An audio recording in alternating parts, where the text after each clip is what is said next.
Hi hello welcome to బండెడ family రుచులకి స్వాగతం సుస్వాగతం.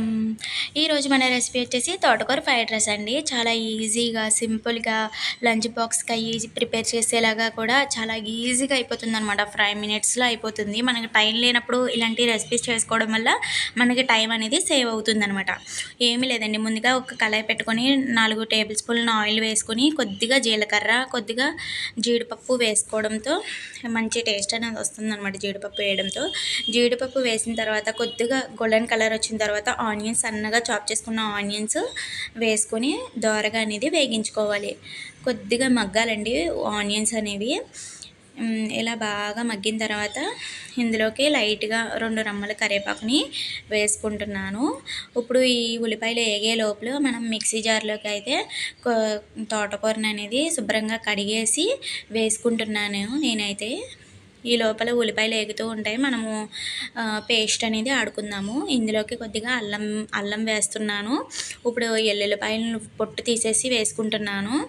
అలాగే ఇందులోకి పచ్చిమిర్చి యాడ్ చేసుకుంటున్నాను. కారానికి తగ్గట్టుగా యాడ్ చేసుకోండి మీరు. అలాగే రుచికి సరిపడినంత ఉప్పును కూడా యాడ్ చేసుకుంటున్నాను. ఇదంతా కూడా మనం వాటర్ వేసుకుంటూ మెత్తని పేస్ట్ లాగా అయితే ఆడేసుకోవాలి. ఇప్పుడు ఆనియన్స్కి మనం మగ్గాయి కాబట్టి ఇప్పుడు మనం ముందుగా ఆడుకున్న పేస్ట్ ఉంది కదా, ఆ పేస్ట్ను వేసేసుకోవాలి. ఇది మనం నూనెలో బాగా వేగించుకోవాలి, పచ్చి వాసన పోయేదాకా వేగించుకోవాలి. ఇప్పుడు ఇలా ఉందా, చాలా దగ్గర పడిపోవాలన్నమాట. హై ఫ్లేమ్లో పెట్టుకుని వేగించుకుంటే మనకి త్వరగా అయిపోతుంది. చూసారా నేను ఎంత సింపుల్గా అయిపోయిందో.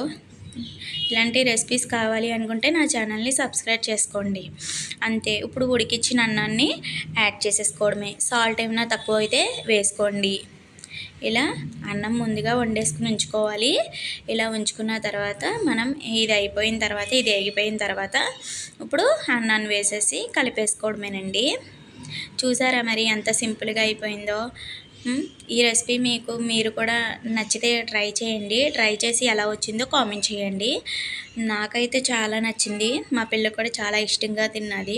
అందులోనూ నేను సమ్మర్ సీజన్ కదా అని చెప్పేసి స్పైసీస్ అయితే అస్సలే ఒకటంటే ఒకటి కూడా వేయలేదండి. స్పైసీస్ తినకపోవడమే మంచిదండి. ఎండాకాలం అంతా కూడా ఇలా స్కిప్ చేసేయండి.